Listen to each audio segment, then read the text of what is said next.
ఉన్నాయి సార్? 280 మరియు 281 తీసుకోవచ్చు. అంటే సంఘం యొక్క ప్రాధాన్యత ఏం చెప్తున్నాం సార్? ఇక్కడ కేంద్ర రాష్ట్ర ప్రభుత్వాల మధ్య ఆర్థిక సంబంధ విషయాల్లో మీడియేటర్ గా పనిచేసేటువంటి అత్యున్నత సంస్థ ఇది సార్.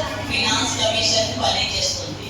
ఈ ఫినాన్స్ కమిషన్ గురించి వివరించే ఆర్టికల్స్ ఏం చెప్తున్నాం? 280, 281. ఫినాన్స్ కమిషన్ ఎవరు అపాయింట్మెంట్ చేస్తారు సార్? ప్రెసిడెంట్ ఆఫ్ ఇండియా లేదా భారత రాష్ట్రపతి. ఎన్ని సంవత్సరాలకు ఒకసారి ఫినాన్స్ కమిషన్ నియమించబడుతుంది? ఎవరీ 5 years ఒకసారి. ఫినాన్స్ కమిషన్ భారత రాష్ట్రపతి రాజ్యాంగంలో ఏ ఆర్టికల్ ప్రకారం నియమిస్తారు సార్? ఆర్టికల్ 280 సబ్ ఆర్టికల్ 1 ప్రకారం.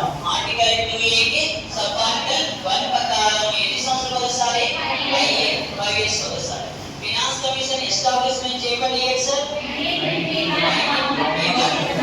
నవంబర్ 22న ఏర్పాటు చేయడం జరిగింది. హెడ్ క్వార్టర్ ఎక్కడ ఉంది సార్? న్యూఢిల్లీలో కలదు. మొత్తం సభ్యుల సంఖ్య 4+5 మెంబర్స్ ఉంటారు. వీరితో పాటు అదనంగా ఎవరు ఉంటారు సార్? సెక్రటరీ జనరల్ లేదా కార్యదర్శి అనేవాడు ఒకడు ఉండడం జరుగుతుంది. సరే, మనకు ఫంక్షన్స్ ఆఫ్ ఫినాన్స్ కమిషన్ యొక్క ప్రధానమైన విధులు ఎన్ని ఉన్నాయి సార్? 3 తీసుకుంటున్నాం. ఏమేమి వస్తాయి సార్? పన్నుల రాబడిని రాష్ట్రాలకు బదిలీ చేయుట, పంపిణీ చేయుట. 2, వెనుకబడిన రాష్ట్రాలకు రుణాలను పంపిణీ చేయుట. 3 తీసుకుంటే సార్ ప్రత్యేక నిధులు లేదా గ్రాంట్స్ ఇన్ ఎయిడ్. అది కూడా ఎవరికి? వెనుకబడినటువంటి రాష్ట్రాల్లో వెనుకబడిన ప్రాంతాలను డెవలప్మెంట్ చేయడానికి వీటిని పంపిణీ చేయడం. నెక్స్ట్ ఎగ్జాంపుల్ తీసుకుంటే ఏం తీసుకోవచ్చు దీనికి సార్? ఆంధ్రప్రదేశ్ రాష్ట్రం అనేది రెవెన్యూ డివిజన్ గల రాష్ట్రాల ఒరిగా చెప్తున్నాము. ఇందులో వెనుకబడిన ప్రాంతాలుగా ఎన్ని ప్రాంతాలు గుర్తించడం జరిగింది?